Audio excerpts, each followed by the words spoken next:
Europe. How big of a risk is Europe right now? Well, Europe's got big problems, and they will solve them in time, but they created a monetary union that, without getting fiscal policies synchronized in a way that would avoid huge strains over time, and they're now facing up to the fact that the original concept of the union needs some significant modification. So much attention is being paid here to the fiscal cliff. Do you think that the risk that Europe poses right now is a bigger risk to the global economy?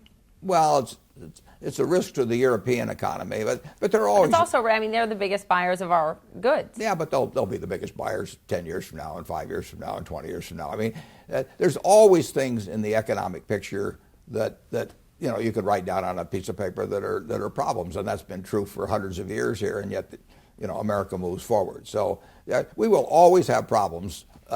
Sometimes we're just unaware of them. On September 10th. 2001, we didn't know that we were going to have a huge problem the next day. There's always risks in the economy.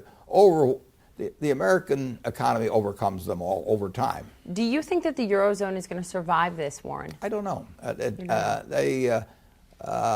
They have to work out something where they coordinate.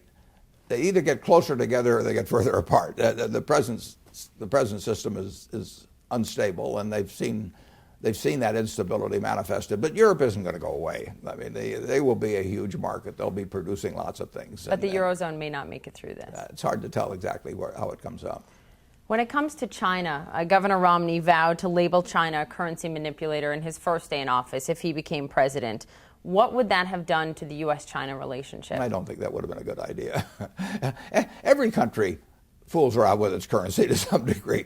I mean, we've had a currency policy over the years, and we've done a lot of things in terms of affecting our own currency, and so has Europe. And so it would be a mistake, in my view, to pick on the Chinese. For one thing, their trade balance is not that dramatic anymore. It's dramatic with us, but with overall, in terms of the world, it's not a huge surplus country.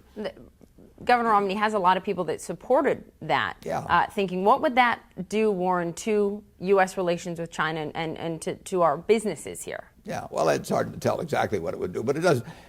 We and the Chinese are going to be huge factors in the world economy in the next century, and there'll be certain tensions between us, and there always are. There have been tensions between us and our, people like even the UK or something, but we have to get along with the Chinese, and the Chinese have to get along with us over time. And so what stance should the president take on China now in his second term? Well, that depends on the exact circumstances that develop. But we want a prosperous world outside of the United States, and the world is getting more prosperous outside the United States in general over the last 20 or 30 years, and that's a good thing.